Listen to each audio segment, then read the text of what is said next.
முருகப்பெருமானுக்கு விளையாட்டு காட்டுறதுக்காக யானை ஓடி வந்து விளையாடிய ஐதீக நிகழ்வு பத்தி உங்களுக்கு தெரியுமா?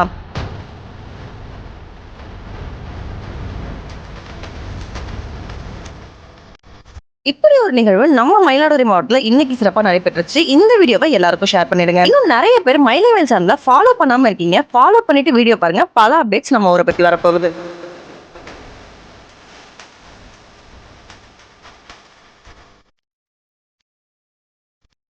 சீர்காழி பக்கத்துல இருக்கக்கூடிய வைத்தீஸ்வரன் கோயில்ல தர்மபுரம் ஆதீனத்துக்கு சொந்தமான உலக புகழ்பெற்ற வைத்தியநாத சுவாமி திருக்கோவில் அமைஞ்சிருக்கு. இந்த ஆலயத்துல பங்குனி பிரம்மோற்சவ திருவிழாவோட ஒரு பகுதியா நாய் ஓட்டம் நரி ஓட்டம்னு சொல்லப்படுற யானை ஓடும் ஐதீக நிகழ்வு இன்னைக்கு சிறப்பா நடைபெற்றுச்சு. முருகப்பெருமானோட தந்தையாகிய வைத்தியநாத சுவாமியும் தாயாகிய தையல்நாயகி அம்மனும் தீர்த்தவாரிக்காக பரிவார தெய்வங்களோட வீதி உலா சென்ற போது ஆலயத்துல தனியா இருந்த முருகப்பெருமானுக்கு விளையாட்டு காட்டுவதற்காக யானை ஓடி ஓடி வந்து வணங்கியதா ஐதீகத்துல சொல்லப்படுது. இந்த அற்புதமான நிகழ்வு இன்னைக்கு சிறப்பா நடைபெற்றுச்சு. யானை வேகமா ஓடி வந்து சப்தம் எழுப்பி முருகப்பெருமான வணங்கிய காட்சி அங்கிருந்த பக்தர்களை மெய்சிலிருக்க வச்சிருச்சுன்னே சொல்லலாம். இது மாதிரி பல நிகழ்வுகள் இந்த ஆலயத்துல நடைபெற இருக்கு. ஏற்கனவே மயிலமேல் சேனல்ல எந்த நாட்கள்ல என்னென்ன நிகழ்வுகள் நடக்குதுன்னு அப்டேட் பண்ணிருக்கோம். சோ மறக்காம இந்த கோவிலுக்கு விசிட் பண்ணி பாருங்க.